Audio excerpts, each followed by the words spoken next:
أكبر الله أكبر الله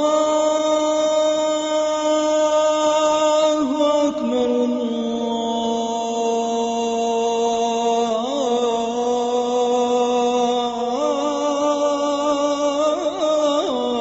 الله أكبر أشهد أن لا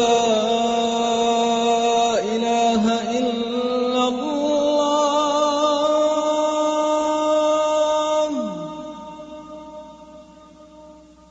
أشهد أن لا إله إلا الله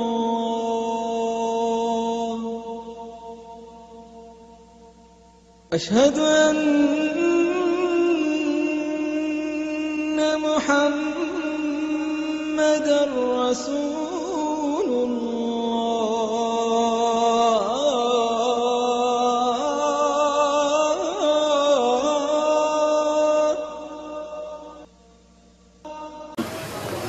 الحمد لله رب العالمين الصلاة والسلام على سيد المرسلين وعلى آله وصحبه أجمعين. أعوذ بالله من الشيطان الرجيم. বিসমিল্লাহির রহমানির রহিম।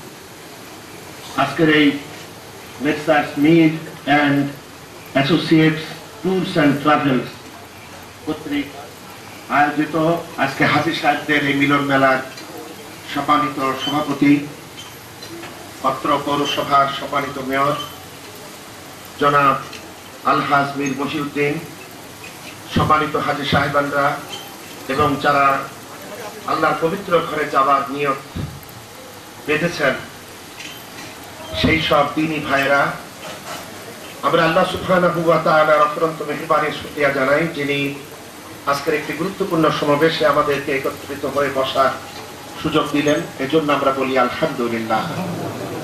এবং একটি মহান স্বপ্ন পূরণে আগামীতে আপনারা যাচ্ছেন, সেই স্বপ্ন সফল করার ব্যাপারে আজকের এই অনুষ্ঠান, এই সুন্দর অনুষ্ঠানে আল্লাহ পাক আপনাদের সঙ্গে মিলবার সুযোগ আমাকে দিলেন। এজন্য আমিও বলছি আলহামদুলিল্লাহ।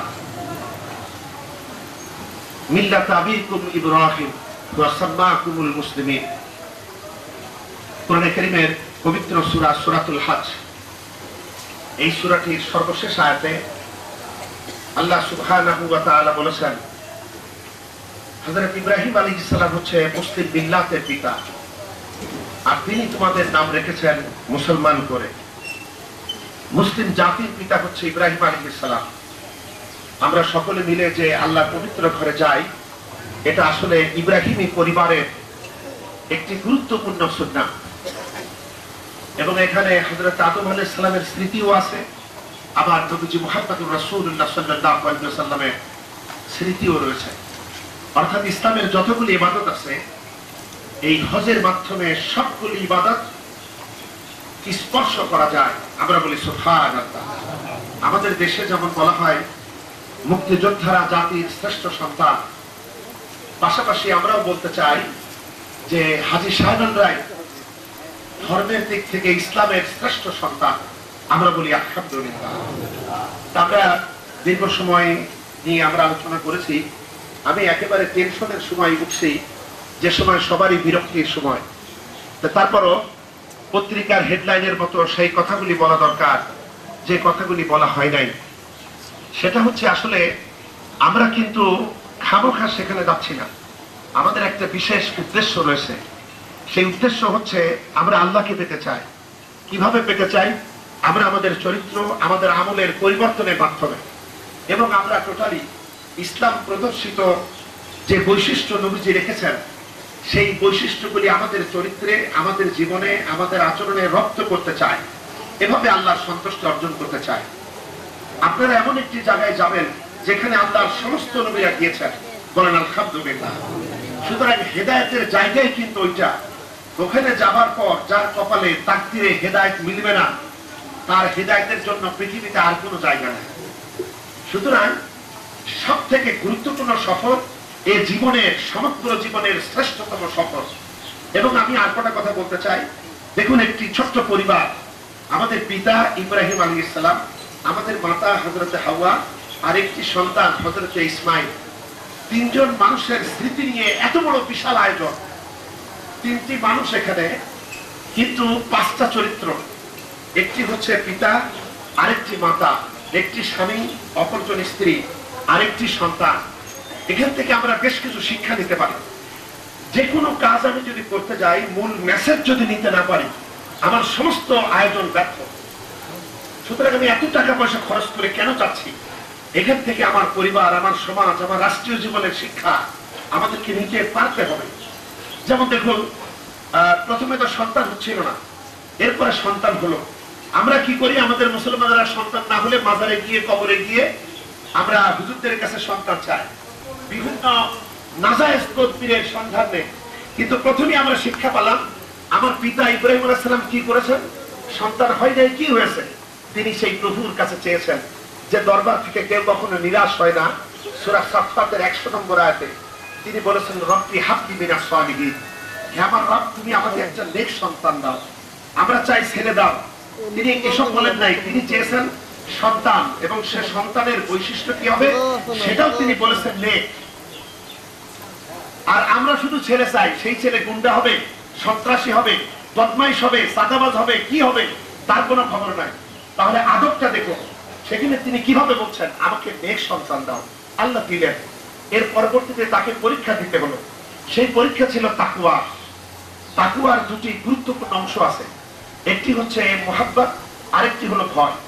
অর্থাৎ আল্লাহকেই সব থেকে বেশি মুহাব্বত করতে হবে, আর আল্লাহকেই সব থেকে বেশি ভয় করতে হবে। আমরা জানি প্রথমত তিনি ভয়ের পরীক্ষায় উত্তীর্ণ হলেন, সেটা ছিল আগুনের পরীক্ষা।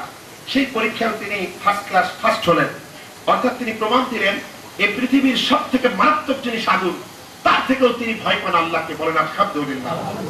তাকওয়ার এই বৈশিষ্ট্যটাও তিনি পূর্ণ করলেন। আবার একটা মানুষের মুহাব্বতের জায়গা হলো তার সন্তানাদি, তার স্ত্রী, তার পরিবার।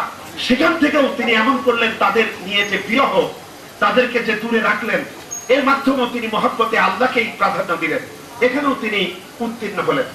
আবার দেখুন, এই পরিবারের এই যে পাঁচটি চরিত্র, স্বামী, স্ত্রী, মাতা, পিতা, সন্তান, এরা আল্লাহ পাকের বিধিবিধান কায়েমের ব্যাপারে তাদের ভিতরে কোনো দ্বিমত ছিল? একমত। আজকে আমরা মুসলিম পরিবার, আমরা হয়তো নামাজে যাচ্ছি মসজিদে, আমার ছেলেটা হয়তো ফ্যান্সি ডিলের আসরে, আমার ছেলেটা আমার সাথে মসজিদে যাবে, এ ব্যাপারে একমত করতে পারে নাই। মা হয়তো মাগরিবের নামাজ পড়ে দুয়া তাসবিহ পড়ছে, কিন্তু সুন্দরী কলেজ পড়ুয়া মেয়েটা তখন গানের মাস্টারের কাছে গান শিখছে। অর্থাৎ আমরা মুসলিম পরিবার বলে গৌরব করছি, কিন্তু গোটা পরিবারের এই কজন মানুষ আমরা আল্লাহর বিধিবিধান মানবো, এই ব্যাপারে একমত হতে পারি নাই। কিন্তু দেখুন, জীবন দিতে হবে এরকম প্রশ্নেও ছেলেও একমত পিতার সাথে, মাও একমত, এবং পিতা তো একমতই। তাহলে বিষয় হলো, ইব্রাহিমের পরিবার যদি হতে হয়, আমাদের মুসলিম মিল্লাতের পিতা ইব্রাহিমের রঙে যদি আমাদের জীবনকে রঙিন করতে হয়, তাহলে আমরা পুরা পরিবার একই আদর্শের পতাকাবাহী হতে হবে। এজন্য কোরআনে আল্লাহ পাক দুজন নবীকে অনুসরণ করার কথা সরাসরি বলেছেন। একজন হচ্ছে আমাদের নবী মুহাম্মদ সাল্লাল্লাহু আলাইহি ওয়াসাল্লাম, আরেকজন হচ্ছে ইব্রাহিম আলাইহিস সালাম। সূরা মুমতাহিনার 4 নম্বর আয়াতে আল্লাহ পাক বলেছেন, ইব্রাহিম এবং তার সাথী সঙ্গীদের আদর্শ অনুসরণ করো। তো বন্ধুগণ, যাই হোক, এরকম একটি মহাযাত্রায় আপনারা যাচ্ছেন, জীবনের পরিবর্তন আনার জন্য যাচ্ছেন, এবং স্রষ্টার সাথে গভীর বন্ধন তৈরি করার জন্য যাচ্ছেন। আমাদের সকলেই শ্রদ্ধেয় ব্যক্তি মেয়র মহোদয়, আমার বড় ভাই, সব থেকে বড় কথা হলো তিনি এবং তার সাথীরা একটা কথা আপনাদের বলেছেন, যে আমরা ব্যবসা করছি না, আমরা খেদমত করছি। খেদমত যে ওনারা করছেন, তার প্রথম প্রমাণ হলো যে কোনো হাজি কাফেলাদের চাইতে তিনি সকলের চাইতে কম রেট নেন, ঠিক কিনা বলেন? সুতরাং তিনি তো সেবাই করছেন, আর অন্যরা ব্যবসা করছে না। ব্যবসা শব্দটা ইসলামে ভালো একটা শব্দ। ব্যবসা হালাল না হারাম? ব্যবসা হালাল। সুতরাং একথা বললে হবে না তারা ব্যবসা করছে, তারা জুলুম করছে। আল্লাহ ব্যবসাকে হালাল করেছেন, তারা ব্যবসা করে না, তারা জুলুম করে। সুতরাং তিনি সেবা করছেন। আরেকটি বিশেষ বৈশিষ্ট্য এই কাফেলা, তা হচ্ছে মেয়র মহোদয়ের একটা ঠিকানা আছে। কোনো কারণে সমস্যা হলে তাকে খুঁজে পাওয়া যাবে না, এমন হবে নাকি? বরং অন্যান্য বেশ কিছু কাফেলা আছে, হাজিরা শেষ মুহূর্তে যখন যেতে পারে না, তখন বাকি চালান দিয়েও সেই সংস্থার খবর পাওয়া যাবে না। তার তো একটা ঠিকানা আছে। এবং তিনি সব থেকে বড় কথা, তিনি একদিকে মানুষের সেবা করছেন, অপরদিকে স্রষ্টার সেবা করছেন। বলেন আলহামদুলিল্লাহ। এবং আমি তার সঙ্গে 5 দিন সফর করছিলাম ঢাকাতে। এই 5 দিন সফরে অত্যন্ত নিকট থেকে তাকে দেখেছি। তিনি যেদিকেই তাকান সেদিকেই সোনা ফলে, তিনি যেখানেই হাত দেন সেখানেই সফলতা আসে। আমরা বলি আলহামদুলিল্লাহ। যার কারণে অল্প সময়ের ভিতরে হলেও অনেক হাতি ঘোড়াদের ডিঙিয়েও তিনি আপনাদের জন্য একটা বৈধ লাইসেন্সের ব্যবস্থা করেছেন। আমরা বলি আলহামদুলিল্লাহ। উনি একটি কথা বলেছেন, একটা কোরআনের কথা বলেছেন। আপনারা জানেন আমাদের নবীজি বলেছেন, জ্ঞান অর্জনের জন্য প্রয়োজন হলে চীনে যাও। সেই চীনের বিজ্ঞানীরাই একটি ডিজিটাল কোরআন, আমরা তো শুধু ডিজিটালের বক্তব্য দেই, আসল ডিজিটালের খবর নাই। একবারে সাভার ট্র্যাজেডি আমাদের সমস্ত ডিজিটাল নস্যাৎ করে দিয়েছে। আমরা দোয়া করি আল্লাহ পাক যেসব মানুষেরা আজকে জীবন দিল আমাদের নেতৃত্বের ব্যর্থতার কারণে, আমাদের দায়িত্বশীলদের অসচেতনতার কারণে, আল্লাহ তাদের শাহাদাতকে কবুল করুন। আমরা বলি আমিন। এবং তাদের সেই সংক্ষুব্ধ পরিবার পরিজন যারা আপনজন হারালো, তাদেরকে সবর অবলম্বন করার তৌফিক দিন এবং নেতৃবৃন্দকে হুঁশ করে চলার তৌফিক দিন। আমরা বলি আমিন। বন্ধুগণ, সেইখানে গিয়ে আমি একটি ডিজিটাল কোরআন দিলাম, যেটার আরেকটি নাম হচ্ছে কোরআন লার্নিং পেন। একটা ছোট্ট বাক্স, তার ভিতরে একটি পাতলা জায়নামাজ দেয় এবং বেশ কিছু ছোট ছোট বই দেয়। একটি কোরআন শরীফও আছে।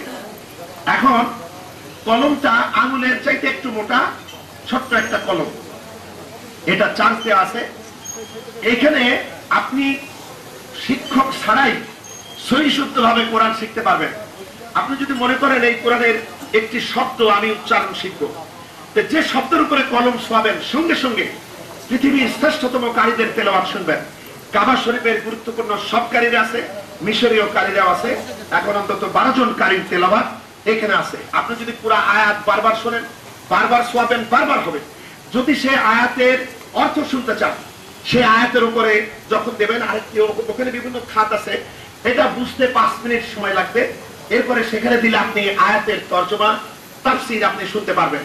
এরপরে আপনারা যে হজে যাবেন, হজে গাড়ি তোলার সময় যে দোয়া লাগবে, এরপরে প্লেন থেকে শুরু করে ইহরাম করে পুরা হজে সমস্ত অনুষ্ঠানে যত দোয়া লাগবে একটা পাতা দিছে। কলমটার পাতাটা পকেটে থাকলেই হলো। যেখানেই আপনি যাবেন শুধু ছোঁয়াবেন, সঙ্গে সঙ্গে সহি শুদ্ধ তেলাওয়াত ওখানকার ইমামদের কণ্ঠে আপনি শুনতে পারবেন। এরপরে আল্লাহর 99টা নাম কত গুরুত্বপূর্ণ, সেই নামের জিকিরগুলা করলে অনেক ভালো হয়।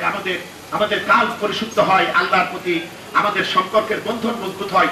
এই প্রতিটি নাম আপনি কলম ছোঁয়ানো মাত্রই খুবই নিখুঁত সাউন্ডে হয়। আপনারা এটাও নিয়ত করতে পারেন কেনার জন্য। এর মূল্য রেখেছে বর্তমানে 6000 টাকা, 1 বছরের ওয়ারেন্টি। আধুনিক জামানায় যখন আমরা আসি, আধুনিকতার ভালোগুলি তো গ্রহণ করবো।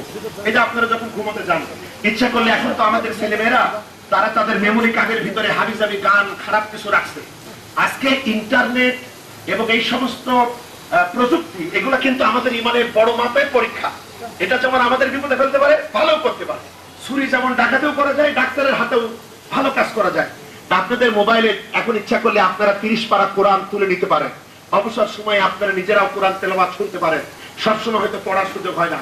এরকম ভালো ভালো অনুষ্ঠান আছে ইসলামী, যেগুলো শুনলে এই অবসর জীবনের সময়গুলা সমৃদ্ধ হবে। তো যাই হোক, পরিশেষে আমি মেয়র সাহেবের এই উদ্যোগকে অন্তরের অন্তঃস্থল থেকে মোবারকবাদ জানাচ্ছি। এবং গোটা বাংলাদেশে মেয়রের মতো একটা মানুষ, তিনি যে এই মহান দায়িত্বে নিয়োজিত হয়ে আমাদের আলমডাঙ্গাকে গোটা খুলনা বিভাগে তথা ঢাকাতেও তিনি পরিচিত করে তুলেছেন, এজন্য আমরা তাকে অন্তরের অন্তঃস্থল থেকে দোয়া করছি। উনি একটি কথা বলেছেন, 60 বছর বয়স হয়েছে। নবীজি বলেছেন 60 বছর বয়সের পর কোনো ওজর কাজে লাগে না। যে আপনি যে যুক্তি দিয়ে নিজের অপরাধের প্রতি আপনি যুক্তি দিয়ে দিয়ে বাঁচবেন, এরকম কোন ওজরই আল্লাহ গ্রহণ করবেন না 60 বছর বয়সের পর। সুতরাং উনি নিজেও এবং আপনাদের অধিকাংশ লোকেরাই এই 60 বছরের যে বর্ডার, এটাকে কিন্তু আপনারা ক্রস করছেন। সুতরাং এই সময়টা আমরা পরস্পরের প্রতি সহানুভূতি রাখবো। আর হজের শিক্ষাই হলো বিশ্ব ভ্রাতৃত্ব। সুতরাং প্রতিহিংসা ত্যাগ করে বিশ্ব ভ্রাতৃত্ব রক্ষায় আমরা ভূমিকা নেব এবং আমরা ওখান থেকে যা শিখবো আমাদের প্রতিবেশী, আমাদের আত্মীয় স্বজন, আমাদের বন্ধু বান্ধবের প্রতি ছড়াবো। যাতে প্রতিহিংসার রাজনীতির এই দেশ থেকে, এই সুন্দর দেশ থেকে প্রতিহিংসার রাজনীতি খতম হয়ে সৌভ্রাতৃত্ব ভালোবাসার রাজনীতি কায়েম হয়, মানুষ যেন প্রকৃতপক্ষে আল্লাহর গোলাম হয়ে চলতে পারে। আমি আপনাদের সকলের শুভকামনা করছি, দৈহিক মানসিক আত্মিক সুস্থতা চাচ্ছি, পাশাপাশি আমি আমার জন্য দোয়া চাচ্ছি। আপনারা যে পথে যাচ্ছেন আল্লাহ যেন সেই পথে আমাকেও কবুল করেন এবং টোটাল উপজেলাবাসীর প্রতি আল্লাহ রহম করুন, মেহেরবানি করুন। এবং নবীজির রওজা মোবারকে যখন যাবেন অত্যন্ত প্রেম ভালোবাসা নিয়ে যেন তাকে সালাম দিতে পারেন। আমি ওই দোয়া করে সবশেষে আমরা সবাই সেই দোয়া করছি, আমরা যেন এমন আমল করতে পারি যাতে কিয়ামতের দিন সেই জান্নাতে আমরা যেতে চাই, যেই জান্নাতে গিয়ে নবীজিকে কাছে পাবো, পাশে পাবো, স্নেহের বন্ধনে আবদ্ধ থাকবো। আল্লাহ কবুল করুন, আমরা বলি আমিন। আসসালামু আলাইকুম ওয়া রাহমাতুল্লাহি ওয়া বারাকাতুহু। اللهم آمين. ربنا ظلمنا أنفسنا وإن لم تغفر لنا وترحمنا لنكونن من الخاسرين. ربنا لا تزغ قلوبنا بعد إذ هديتنا وهب لنا من لدنك رحمة إنك أنت الوهاب. رب ارحمهما كما ربياني صغيرا. رب ارحمهما كما ربياني صغيرا. رب العالمين সম্মানিত হাজী সাহেবান এবং যারা যাবেন তাদের নিয়ে আজকের এই মহতী অনুষ্ঠান আল্লাহ তুমি কবুল করে নাও। এখানে যে সমস্ত আলোচনা হয়েছে এগুলা কার্যকরী হওয়ার তৌফিকটুকু দান করে দাও। আল্লাহ আমাদের মেয়র মহোদয় তিনি আন্তরিকতার সাথে তোমার সন্তুষ্টির কামনায় এই পবিত্র হজ কাফেলা রাত দিন পরিশ্রম করে তিনি এটা সুষ্ঠুভাবে করার জন্য চেষ্টা করছেন। আল্লাহ তুমি তার চেষ্টায় সাফল্য দান করে দাও। আল্লাহ তার মা বাবার প্রতি রহম করো, তার সন্তানাদির প্রতি রহম করো, তার হালাল রুজিতে তুমি বরকত দান করে দাও, তার পরিবার পরিজনকে ভালো রাখো। রাব্বুল আলামিন ইসলামের পথে, সত্যের পথে সব রকমের বাধাকে মোকাবেলা করে তিনি সামনে এগোতে পারেন এই তৌফিকটুকু দান করে দাও। তার সহকর্মী যারা আছে আল্লাহ তুমি তাদের প্রতি রহম করো, তাদেরকে প্রকৃত সহযোগিতা করার তৌফিকটুকু দান করে দাও। আমাদের শ্রদ্ধেয় আমজাদ সাহেব আল্লাহ তাকে তুমি সুস্থতা দান করে দাও। রাব্বুল আলামিন যারা মুবাল্লিগ মুআল্লিম তাদের যোগ্যতা তুমি আরো বাড়িয়ে দাও।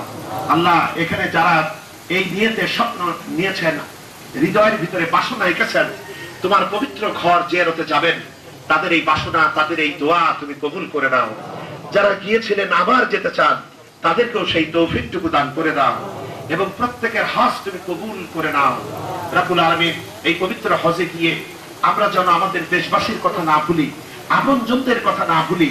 আল্লাহ তাদের জন্য যেন দোয়া করতে পারি, আমাদের মুনাজাতের মাধ্যমে তৌফিকটুকু দান করে দাও। রাব্বুল আলামিন আজকের এখানকার যে আয়োজন এটা আমাদের স্মৃতিপটে আঁকা থাকুক এবং এই আয়োজনে তুমি বরকত দান করে দাও। আল্লাহ মেয়র মহোদয় হজ কাফেলার যে আয়োজন করেছেন এটা এত খেদমতের দিক থেকে এগোচ্ছে, খেদমতের মহান আদর্শ যেন অন্যরা শিখতে পারেন এই তৌফিকটুকু দান করে দাও। রাব্বুল আলামিন এই হজ কাফেলার প্রতি গোটা খুলনা বিভাগের মানুষের অন্তরকে তুমি আকৃষ্ট করে দাও। রাব্বুল আলামিন এখানে যারা আমরা হাত তুলেছি তাদের দিলে যার যে বাসনা আছে, কামনা আছে, জায়েজ আশাটুকু তুমি কবুল করে নাও, নাজায়েজটুকু দূর করে দাও। আমাদের দেশে রাজনৈতিক প্রতিহিংসা চলছে, আল্লাহ সব দিক থেকে সমস্যা যাচ্ছে। আল্লাহ নবীদের বংশধর আদম সন্তান আমরা পরস্পর মিলেমিশে সৌভ্রাতৃত্বের সঙ্গে দেশটাকে গড়তে চাই, এই তৌফিকটুকু দান করে দাও। রাব্বুল আলামিন এখানে মেম্বার, কমিশনার থেকে শুরু করে এমপি মহোদয় পর্যন্ত আমরা সবাই যারা মানুষের খেদমতের কথা বলে দায়িত্বে এসেছি, তোমাকে ভয় করে তাকওয়ার ভিত্তিতে যেন সেবা করতে পারি, এই তৌফিকটুকু দান করে দাও। আল্লাহ মানব সেবার পথে, মানুষের কল্যাণের পথে সব রকমের বাধা বিপত্তি তুমি দূর করে দাও। আমাদের জন্য যা কল্যাণ তাই দাও, যা অকল্যাণ তা থেকে আমাদের বাঁচাও। আল্লাহ এই হজ কাফেলায় যে বিভাগে কাজ করেন তাদের দায়িত্ব, যোগ্যতা, দক্ষতাকে পূর্ণ করে দাও। রাব্বুল আলামিন আমাদের জন্য যা কল্যাণ তাই দাও, যা অকল্যাণ তা থেকে আমাদের বাঁচাও। সাভার ট্র্যাজেডিতে যারা মারা গিয়েছেন তাদের শাহাদাত কবুল করো, যারা বেঁচে আছেন সুস্থতা দান করে দাও। আল্লাহ যারা জালিম জুলুম করেছেন তাদের ন্যায্য শাস্তি পাওয়ার তৌফিকটুকু দান করে দাও। আল্লাহ তাদের নিয়ে যত মুনাফিকি হচ্ছে সেই মুনাফিকদের মুখোশকে তুমি খুলে দাও। রাব্বুল আলামিন আল্লাহ ভালো কাজে আমরা পরস্পরের সহযোগিতা করার তৌফিকটুকু দান করে দাও। যত ইমাম এসছেন, খতিব এসছেন, শিক্ষক এসছেন, প্রত্যেককে ইমানি যোগ্যতার সাথে দায়িত্ব পালনের তৌফিক দাও।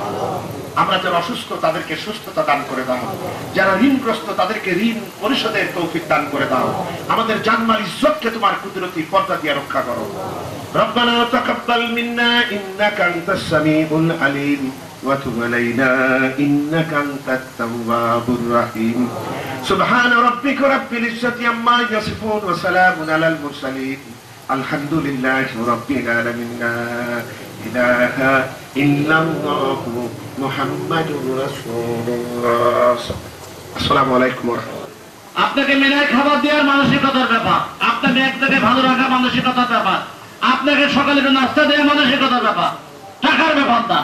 সেই মানসিকতা না থাকলে হবে না।